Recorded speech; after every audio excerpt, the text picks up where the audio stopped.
Have you heard this before? You need to treat your real estate license like a business. But what does this actually mean and look like?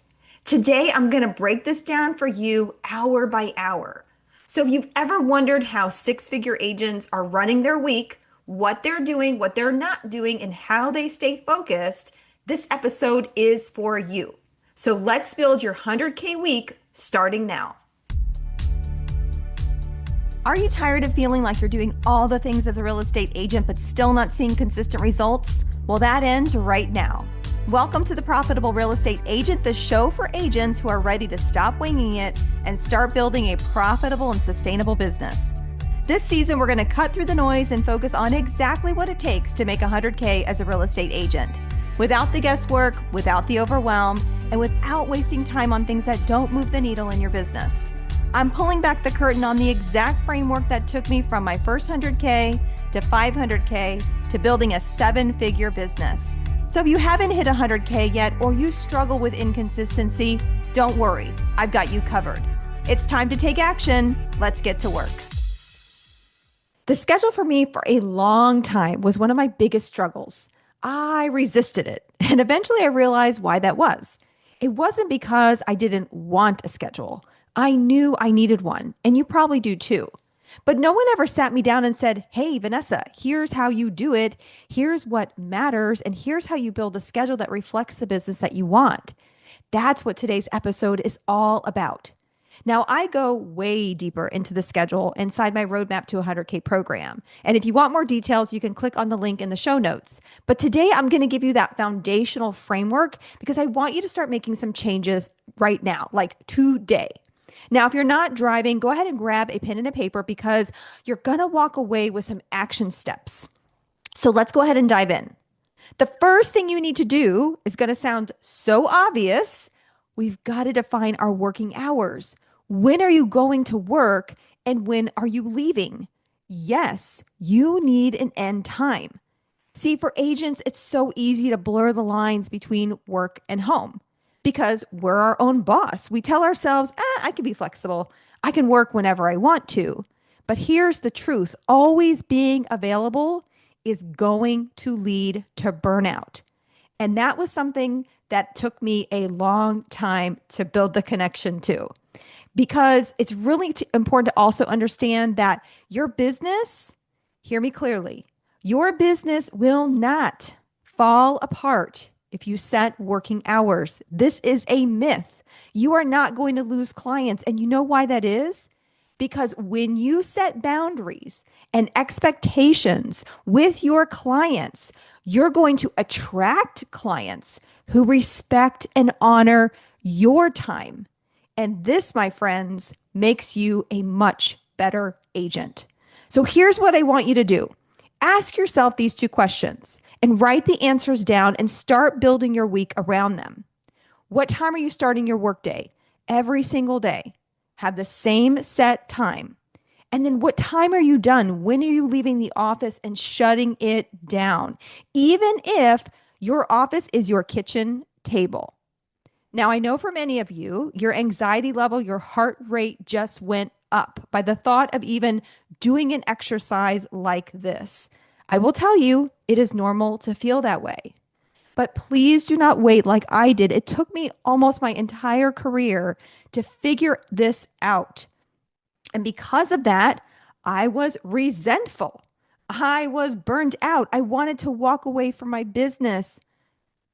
My friends, not just one time, but so many times. I mean, I can picture myself on many occasions in my car crying, saying to my husband, but I'm a human being.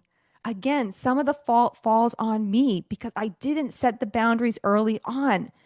Your family and yourself will thank you when you do this. So here are some quick pro tips to start basically communicating these hours. We're going to update our voicemail, and I'm going to give you my voicemail in a moment. You're going to set up an email autoresponder. So when you're out of office after hours, your people that receive your out of office understand when you're going to be back and when you're going to respond to them.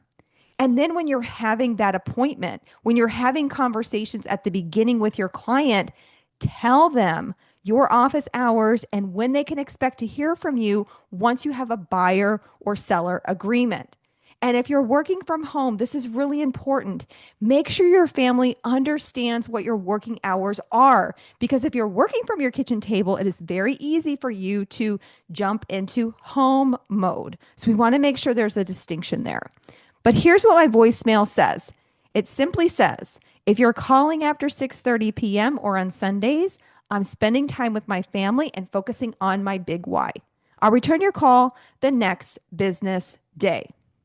And I will tell you, I get messages from real estate agents more than anything about them telling me, Vanessa, I totally need to do that too. I don't know if they ever do, but they do leave me a voicemail. And that's one of the first things they say. And when a client calls, number one, I've already set the expectation of my hours. And number two, this reminds them when I am available. Now, are you going to work outside of those times and days? Of course you are, but this is the exception, not the rule. We know we're dealing with time sensitive stuff, right? Contracts, offer negotiations, deadlines. This is time sensitive. Of course, we have to make exceptions because otherwise we're violating our code of ethics if you're a realtor, okay? So we need to make sure that we are being cognizant of that, making sure we have expectations and boundaries, but also making sure that we explain to the buyer, here's what an urgent matter is, and this is when I'll be available outside of those hours.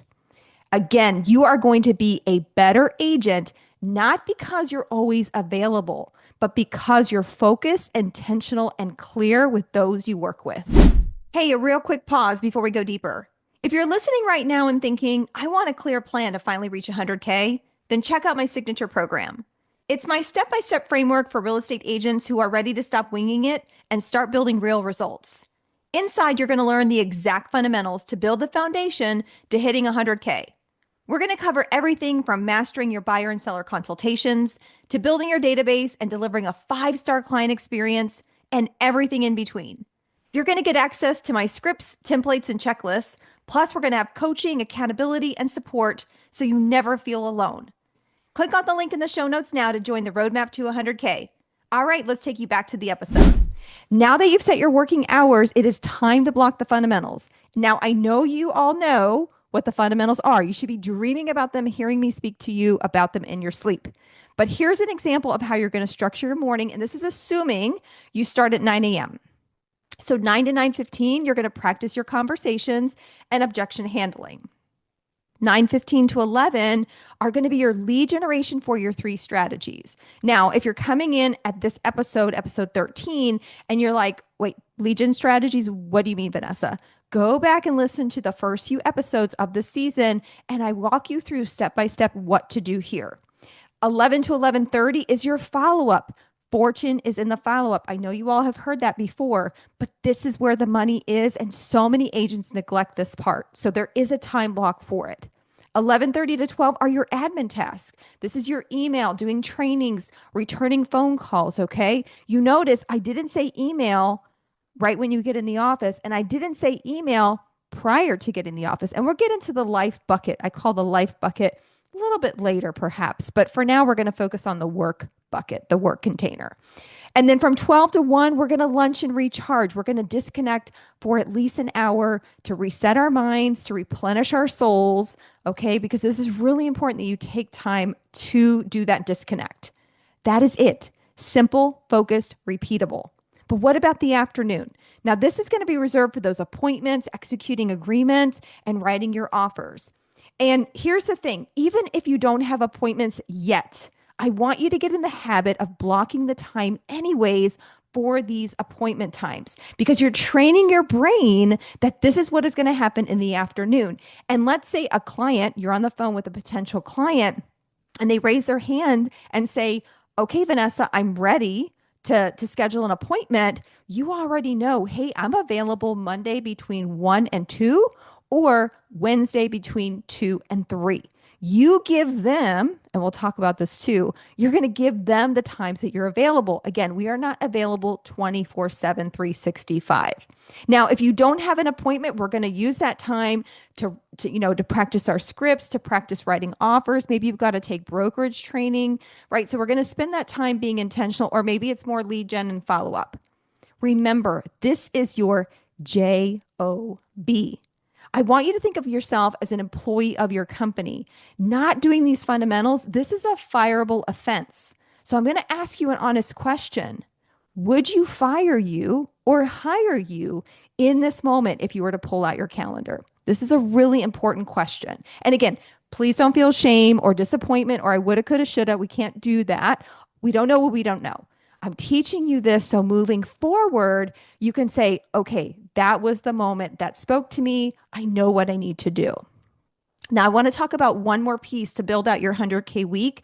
And this is a piece, I'm going to be very honest, I also skipped this step. But this is such an important step. This is going to be your weekly CEO meeting with yourself.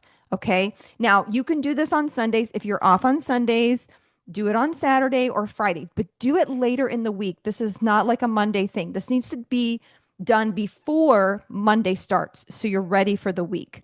And this appointment needs to be on your calendar, and it's going to be 1 hour. And here's what you're going to do. The first 30 minutes is set aside for your weekly planning. This is to make sure and ensure that you have your morning and afternoon blocks done. And again, this is the fundamentals that we just went over. Then I want you to write out, if you have a paper calendar like me, I write out on the side my kind of urgent client tasks. So these are like my deadlines, things like that need to be done that week, but they are not really an extreme priority. They're urgent, but not like a priority. I can get them done during my admin task time. You get that 30 minutes before lunch. And then you're going to create your non-urgent list. So this is anything else that you can fit in after the fundamentals, but it doesn't maybe involve client stuff. The block number 2, the second 30 minutes, this is going to be your reflection and goal tracking.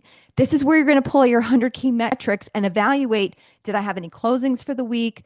Did I meet my appointment goal, my buyer and seller agreement goal? And how many conversations did I have this week to match my lead generation strategies, which then match my 100K metrics? Okay. I know that's a lot of information there, but that's basically what I want you to think of in this time block.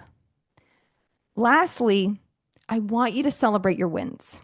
This is something that's so important. And also, there's so many things that are missed, I think, in real estate as a real estate agent and in our businesses. But I think we focus so much on what's not going right.